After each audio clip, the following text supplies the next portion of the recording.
Hello, I am Dr. Azhar Alam, consultant gastrointestinal, advanced laparoscopic and laser surgeon.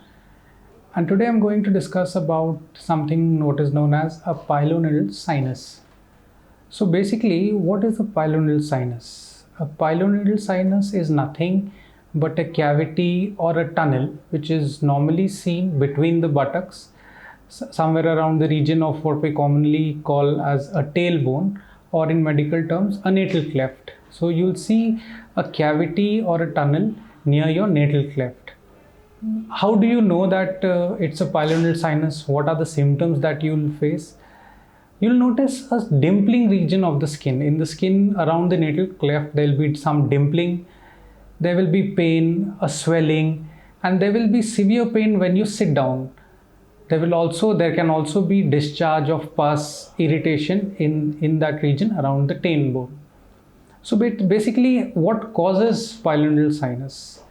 The common causes of pilonidal sinus are, it's mainly seen in young males, people who are overweight, healthy individuals, people who follow a sedentary lifestyle, that is sitting on a particular place for long periods of time, people who follow a poor hygiene, and particularly in very hairy males.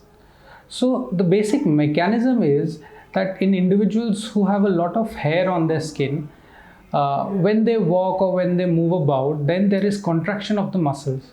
So the hair follicles in the region of the tailbone, they are trapped inside the cavity. So it's like a cavity, hair is trapped inside the cavity. The next step is infection of the cavity. So when there is a superadded bacterial infection, the cavity will get infected and slowly pus gets discharged from that area. Not only does it form a single cavity, often along the midline, a number of small holes are seen in the region of the natal cleft. So that is a classical picture of the pilonidal sinus.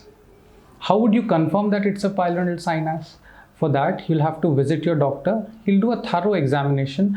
Normally, an examination is sufficient to identify primarily a pilonidal sinus, but he may also advise you further tests like an MRI, so that you can see how deep the cavity is, if there is any communication, what contents are there, to confirm the diagnosis of a pilonidal sinus. So you've got the symptoms, the doctor has diagnosed it as a pilonidal sinus. Now, what do you do about it? Are there any medicines? In the initial phases, the doctor can prescribe medicines. If there is just slight infection, he may prescribe antibiotics. But mostly, surgery is the mainstay treatment for pilonidal sinus. What sort of surgery? In the earlier days, there used to be open surgery when the entire cavity, that is the region along your tailbone, a big incision was made and the entire cyst used to be cut. So that would create a huge wound. The problem with open surgery is it has a very high recurrence rate. Around 40 to 50 people will have the disease again. Also with open surgery, the problem is since there's a large wound created, it causes a lot of pain. You will need prolonged dressing for a very long time, and you will be bedridden for a long period of time, because that is a dependent area. The area where you use normally to sit every day, there will be a large wound in that area. So that is the conventional method which has been happening for a very long time. The current most advanced method for treatment of pilonidal sinus is a procedure known as laser pilonidoplasty. So what do we do that? With the help of a laser fiber, very thin fiber, we go into the cavity. We first clean up the cavity. We remove all the hair. We remove any pus. Then with the help of laser, we seal that area, which is known as a laser pilonidoplasty. What are the advantages of laser?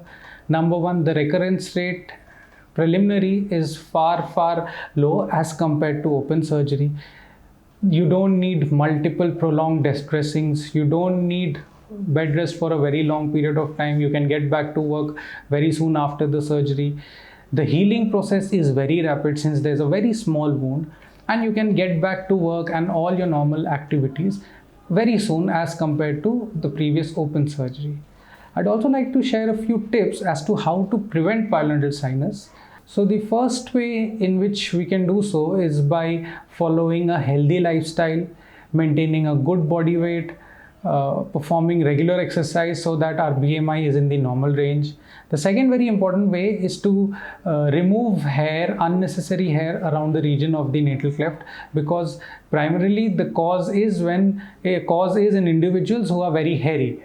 And thirdly, by maintaining a good hygiene and a good hygienic environment around the perineum and the natal cleft area, which will help in successfully preventing pilonidal sinus. Thank you.